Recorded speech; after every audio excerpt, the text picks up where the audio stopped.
69 जिला परिषद सदस्य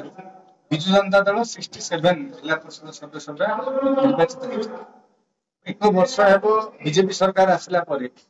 जिला परिषद हो सरपंच पंचायत समिति अध्यक्ष परिस्थिति एम कम करदेवे ना दलर लोक ही कम करेंगे दल लोक ही अफिस को आसे